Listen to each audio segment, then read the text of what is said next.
Be two readings this morning. The first reading is taken from Genesis 7 and 8. In the 600th year of Noah's life, on the 17th day of the second month, on that day all the springs of the great deep burst forth, and the floodgates of the heavens were opened. For 40 days the flood kept coming on the earth, and as the waters increased, they lifted the ark high above the earth. The waters rose and increased greatly on the earth, and the ark floated on the surface of the water. They rose greatly on the earth, and all the high mountains under the entire heavens were covered. The waters rose and covered the mountains to a depth of more than 15 cubits.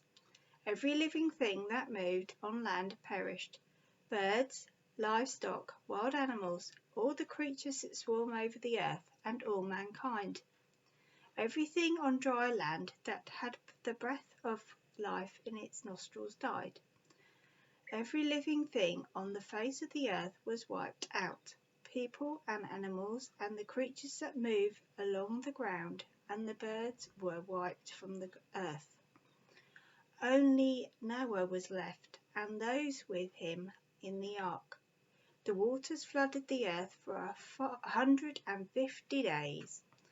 Then God said to Noah, "Come out of the ark, you and your wife and your sons and their wives.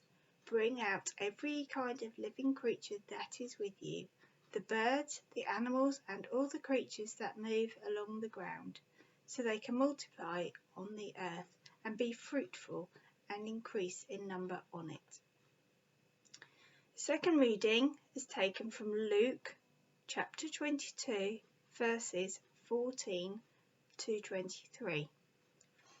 When the hour came, Jesus and his apostles reclined at the table, and he said to them, "I have eagerly desired to eat this Passover with you before I suffer, for I tell you, I will not eat it again until it finds fulfillment in the kingdom of God." After taking the cup, he gave thanks and said, "Take this and divide it among you, for I tell you, I will not drink again from the fruit of the vine until the kingdom of God comes." And he took bread, gave thanks, and broke it, and gave it to them, saying, "This is my body given for you. Do this in remembrance of me."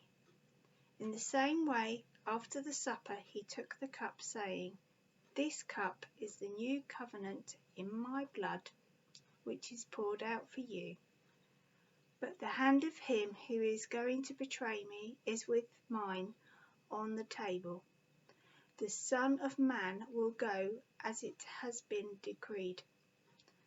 But woe to that man who betrays him." They began to question among themselves which of them it might be who would do this.